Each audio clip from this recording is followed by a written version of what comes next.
একটা বিষয়, বোতল ভরে যে আপনি যে তেল দিচ্ছেন এখানে লেখা আছে নিষিদ্ধ, এই সম্পর্কে বলেন একটু। না, আমরা তো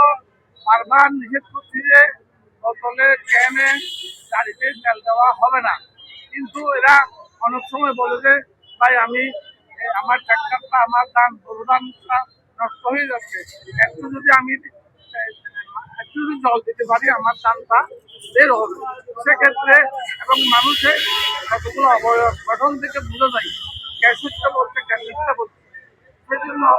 কোনো কোনো ক্ষেত্রে বিশেষ বিশেষ ক্ষেত্রে আমরা হয়তো